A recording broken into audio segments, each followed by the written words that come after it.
बिस्मिल बिस्मिल्लाहिर्रहमानिर्रहीम। History milestone के साथ नाजरीन, मैं हूं मंजूर चौधरी।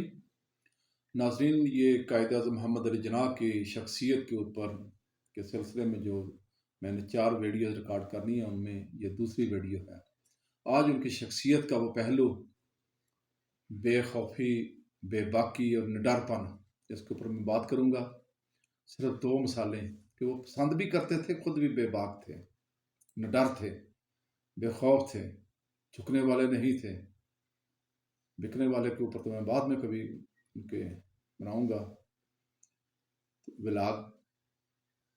कायद-ए-आज़म मोहम्मद अली जिन्नाह जब 2 जून 1947 को मुस्लिम लीग के लीडरों की और कांग्रेस के लीडरों की वायसराय लॉर्ड माउंटबेटन के साथ उनकी बैठक थी वायसराय हाउस में, 3 जून का मनसूबा जो उन्होंने पेश करना था नेक्स्ट डे लॉर्ड माउंटबेटन ने, उससे पहले इस मनसूबे की पार्टीशन ऑफ इंडिया की मंजूरी दोनों बड़ी जमातों से और सिखों के बलदेव सिंह जो उनके नुमाइंदा थे उनसे ली जानी जरूरी थी।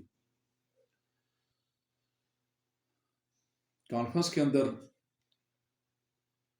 मौक़िफ़ इख्तियार किया कांग्रेस ने कि अगर कायद-ए-आज़म मोहम्मद अली जिन्नाह, अगर जिन्नाह साहब इसके ऊपर राज़ी हैं और इसकी अप्रूवल देते हैं तो हम भी अप्रूवल देने के लिए तैयार हैं।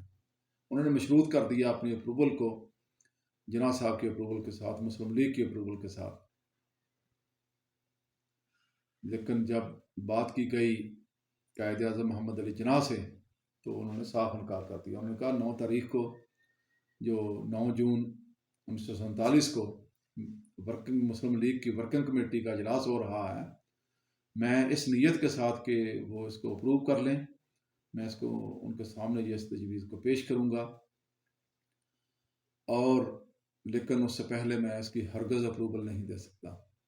मेरा मुल्क एक जमहूरी मुल्क होगा, मेरे पास कोई ऐसे इख्तियारात नहीं हैं। वायसराय ने भी बहुत ज़्यादा कायद-ए-आज़म मोहम्मद अली जिन्नाह को इंसिस्ट किया कि आप जो हैं वो अप्रूवल दे दें, लेकिन कायद-ए-आज़म अपनी ज़िद के ऊपर अड़े रहे। उन्होंने कहा हरगिज़ नहीं, ये बात असूल की है कि मेरे पास इस तरह का इख्तियार नहीं है। जिन्नाह साहब को टहलते हुए वो एक साइड के ऊपर ले गए, वहाँ जाके उनको धमकी दी कि अगर आपने अपना रवैया ठीक ना किया तो मैं कांग्रेस को पावर डेलीगेट करके चला जाऊंगा। अगर आपने अप्रूवल ना दी, ये बहुत हसास मामला है, कांग्रेस इसको आपकी किसी चाल के तौर पे ले रही है, लिहाजा मेहरबानी करके आप इसकी अप्रूवल दे दें, नहीं तो इसके आपको नतायज भुगतना पड़ेंगे। मज़े की बात है कि इस तरह की धमकी पिछले दिनों हमारे प्राइम मिनिस्टर को भी, हमारी हुकूमत को भी मिल चुकी है। बहरहाल वो तो मैं लेटर वर्ड में बात कर रहा था, लेकिन जिन्नाह साहब ने साफ इनकार किया। उन्होंने कहा कि हरगज़ नहीं है, जो होगा वो होगा, मैं तमाम नताइज भुगतने के लिए तैयार हूँ। उन्होंने कहा कि फिर अपने पाकिस्तान ढूंढते रहना। उसने कहा, जिन्नाह साहब ने कहा, वायसराय साहब वो तो बहरहाल बनेगा। ये थी उनकी विल पावर, ये थी उनकी डिसीजन पावर।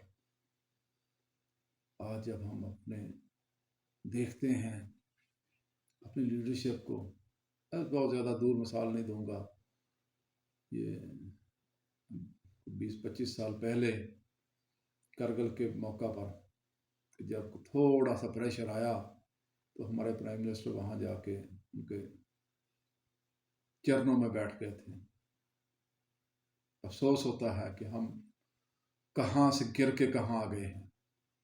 बहरहाल इसी तरह का एक वाक़या मैंने पहले आपको बताया था कि कायद-ए-आज़म मोहम्मद अली जिन्नाह ना सिर्फ बेखौफ थे बल्कि ना डरने वालों को पसंद भी करते थे। अपनी ज़िंदगी के आखिरी दिनों में जबकि वो ज़ियारत में क़याम पज़ीर थे, कर्नल इलाही बख्श उनके मालिज थे, उन्होंने जो नर्स वहाँ पर तैनात थी उन्हें हुक्म दिया कि आपने जिन्नाह साहब का टेम्परेचर लेने के बाद जिन्नाह साहब को नहीं बताना कि टेम्परेचर क्या है। एक दिन जब वो जिन्नाह साहब का उन्होंने टेम्परेचर चेक किया तो जना साहब ने उनसे पूछा कि हाँ बेटा, क्या है, मेरा टेम्परेचर कितना है, बुखार कितना है। जना साहब के पास उस वक्त फातिमा जना भी बैठी हुई थी। उस नर्स ने उन्हें कहा कि मैं आपको नहीं बता सकती, मैं ये सिर्फ अपने डॉक्टर को बताऊंगी। उन्होंने कहा कि मैं आपसे कह रहा हूँ कि आप मुझे मेरा टेम्परेचर बताएं। उन्होंने कहा मैंने आपसे पहले कहा कि मैं आपको आपका टेम्परेचर नहीं बता सकती। ये कह के वो चली गई। बाद में फातिमा जना को कहा उन्होंने, जना साहब ने उन्हें कहा, फातिमी, मुझे वो लोग बहुत अच्छे लगते हैं जो खौफजदा होने से इनकार करते हैं। जब कर्नल लाही बख्श साहब को पता चला कि उनके असरार के बावजूद उनको टेम्परेचर उनका नहीं बताया, तो उन्होंने उनको ट्रांसफ़र करने की ख्वाहिश ज़ाहिर की, जो कि जना साहब ने सख्ती के साथ रद्द कर दी। ये थे हमारे जना, ये थे हमारे महबूब कायद, ये थे हमारे लीडर। लेकिन फिर मैं वही बात करूँगा कि आज जब हम अपने लीडरों को देखते हैं तो हमें अफसोस के साथ साथ इनसे नफरत भी होती है, और ये लावा आहिस्ता आहिस्ता पक रहा है। अपना बहुत सा ख्याल रखिए। खुदा हाफ़िज़।